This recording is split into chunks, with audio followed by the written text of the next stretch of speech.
राधा वल्लभ श्री हरिवंश, राधा वल्लभ श्री हरिवंश। वृंदावनेश्वरी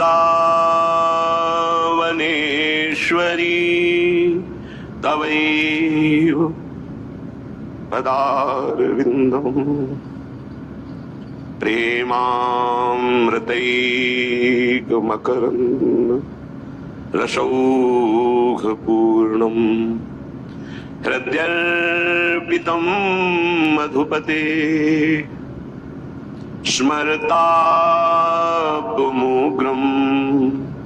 निर्वापयत् परमो शीतलमाश्रयामि, परम शीतल माश्रयामि।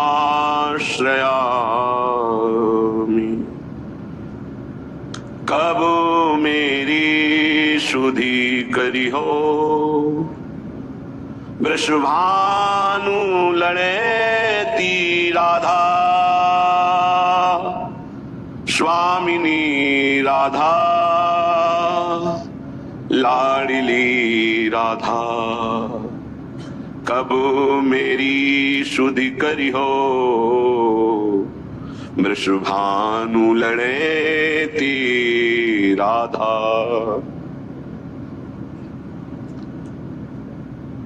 कोमल चित्त किशोरी प्यारी, कोमल चित्त कृपालु किशोरी मेरी प्यारी। करुणा सिंधु अगाधा लड़ेती राधा। कब मेरी सुधि करी हो हरिवंश लाडली राधा।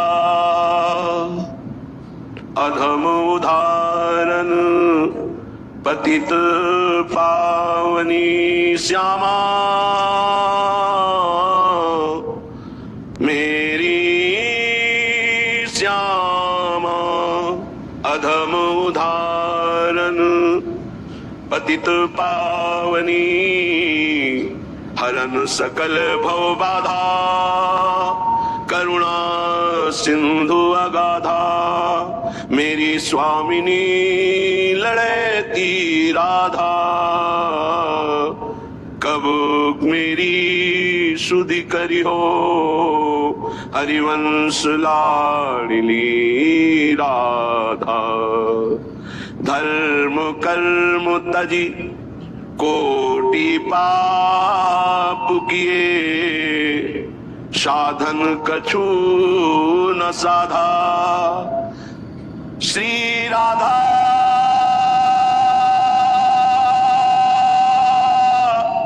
श्री राधा।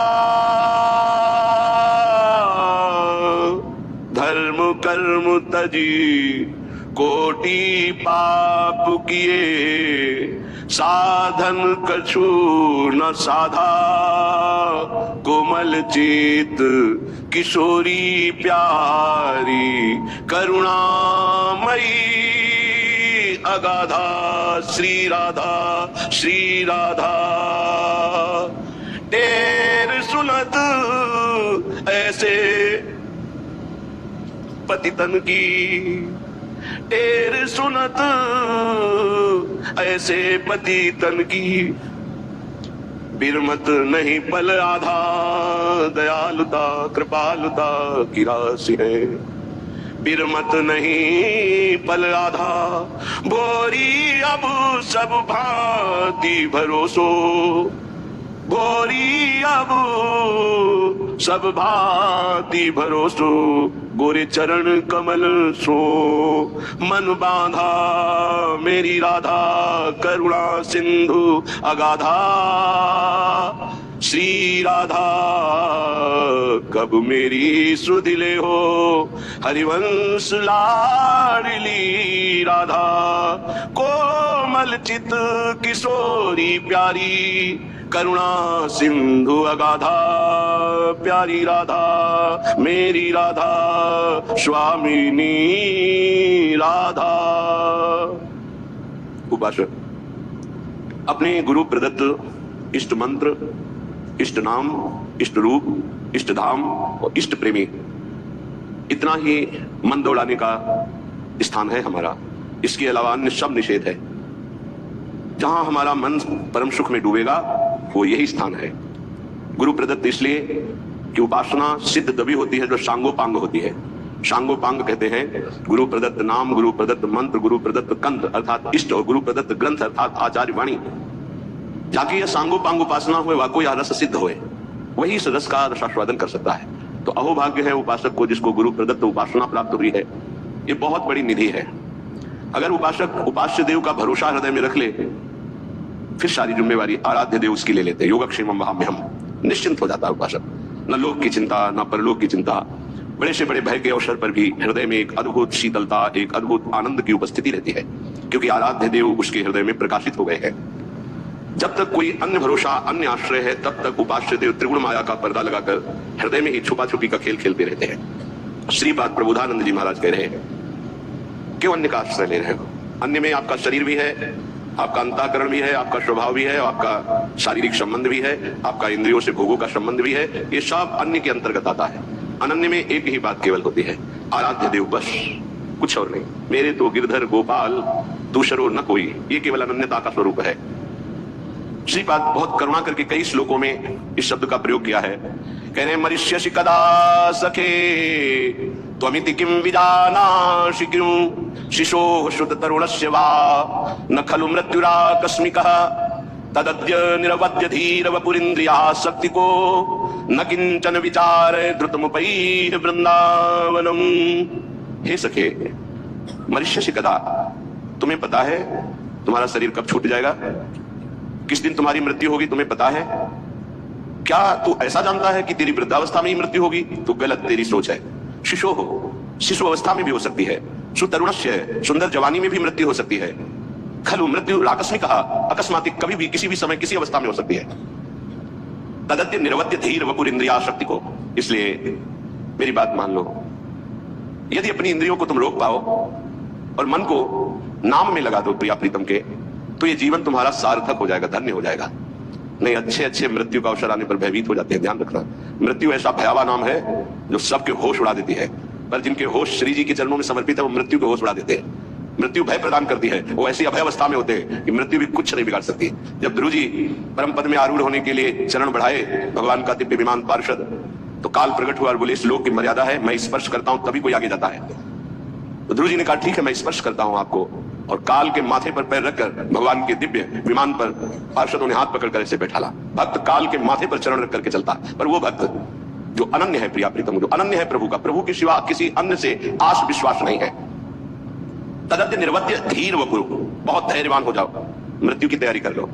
बड़ा कठिन है, जीने के लिए तुम हर प्रयास कर रहे हो, लेकिन मरने के लिए कौन प्रयास कर रहा है? धन्य है वो जो अपनी मृत्यु की तैयारी कर रहा है। लाखों करोड़ों अरबों असंख्यों मनुष्य हैं, सब जीने के लिए परेशान हैं, लेकिन कोई बिरला ऐसा है जो मृत्यु की तैयारी कर रहा है कि मुझे जाना है यहां से, मुझे जाने की तैयारी करना है, मुझे नाम जमा करना है, भगवान नाम, मुझे जितेंद्रीय होना है, भगवत साक्षात्कार करना है। पुनः इस संसार में, भयावह संसार में, जन्म मृत्यु दुख देने वाले संसार में, छली कपटी संसार में नहीं आना, मुझे भगवान की नित्य धाम में रहकर उनकी नित्य लीलाओं का रसास्वादन करते हुए उनकी सेवा में रहना है। ये पहली तैयारी हुई एक श्लोक में। क्या आप सोचो तुम्हारी मृत्यु होगी, कब होगी, किस समय होगी, कुछ पता नहीं, किसी भी समय हो सकती है। खलु मृत्यु आकस्मिक, अकस्मातिक, तुम्हें पता भी नहीं चलेगा। खेल खेल में हंस रहे, नाच रहे, पधार गए। धैर्यवान बनकर मृत्यु पर विजय प्राप्त करने की तैयारी कोई बिरला करता है, कोई फर्क नहीं, प्रवचन की बात नहीं। अगर हृदय में नाम चल रहा है तो कोई फर्क नहीं है। हर समय अपनी बैग तैयार है, टिकट पास है, जहां जाना है वहां पता है, फोन से पहले बात हो चुकी है कि मैं आ रहा हूं, तैयारी फिट है, वहां से उत्तर आ गया है, आ जाओ, अब बोलो क्या परेशानी। कोई परेशानी नहीं। जिसकी तैयारी नहीं होती, अचानक कोई बात होती है वो परेशान हो जाता है। जैसे आपके घर में अचानक 50 लोग आ जाए, अब आप परेशान हो जाएंगे। वही जब तैयारी करते हैं तो 500 लोग बारात में आते हैं, आप खूब आनंद पूर्वक उनका स्वागत करते हैं, क्योंकि आपने तैयारी कर रखी है। ऐसे ही मृत्यु के स्वागत की आपने क्या तैयारी की है? उत्तर सबके हृदय में एक आएगा, कुछ नहीं। तभी वो भयावह है, तभी वो महान दुख देने वाली है। यदि विवेकवान हो जाओ तो तुम मृत्यु की तैयारी कर लोगे। वो आखिरी तैयारी गुरु कृपा से होती है, और जिसने वो तैयारी कर ली वो निर्भय हो गया, निश्चिंत हो गया, निःशोक हो गया। ये तैयारी हम क्यों नहीं कर पाते? क्योंकि हमें यहां सब कुछ प्रिय लग रहा है। ये देह प्रिय लग रहा है, मकान प्रिय लग रहा है, पुत्र पत्नी परिवार प्रिय लग रहा है, तो हम तैयारी यहां की सब कुछ कर रहे हैं। लेकिन हमको ये पता नहीं कि अचानक हमारा ट्रांसफर हो जाएगा, अचानक हमारा शरीर छूट जाएगा, और उसकी तैयारी ना होना सबसे बड़ी हानि होगी। क्योंकि अन्य किसी योनि में आप कुछ तैयारी कर सके मृत्यु से बचने के, ऐसा कोई उपाय नहीं है। केवल मानव देह में ही आप तैयारी कर सकते हैं भगवत प्राप्ति की, अन्य किसी योनि में नहीं। और ये आपने यहां की तैयारी में ही सारा समय खत्म कर दिया। पुत्र को पढ़ाना, पुत्री का ब्याह, ये वो पूरा जीवन इसी में, और अंत तो गत्वा मोह मल से ग्रसित होकर पुनरपि जननम पुनरपि मरणम। ये आपकी मृत्यु की तैयारी में जो बाधक है, श्रीपाद आगे के श्लोक में कह रहे हैं, राज्यम निष्कंटकमपि परित्यज्य दिव्याश्चरामाः कामान सर्वान् अपि च भीतान् तिक्तान् विदन्तः हित्वा विद्याकुल धन जनाद्याभिमानं प्रविष्टा ये श्री वृंदा विपिन पुनर्निर्गमास्तान् नमामः। जब कोई मृत्यु की तैयारी की सोचता है तो सबसे पहले उसका वैभव उसके सामने बाधा पहुंचाता है। माना तुम्हारा चक्रवर्ती सम्राट पद है, निष्कंटक राज्य है, तुम मरोगे तो है ही, तो क्या राज्य लाद के ले जाओगे? राज्यम निष्कंटकम अपि परित्यज्य बरबस राज सुतहि नृपु दीना हरिहित आप गवन बन कीना। ये तैयारी है। जबरदस्ती छोड़ा जाता है भोगों को, प्यार से नहीं छोड़ा जाता है। ये जो परिवार से लिपट लिपट कर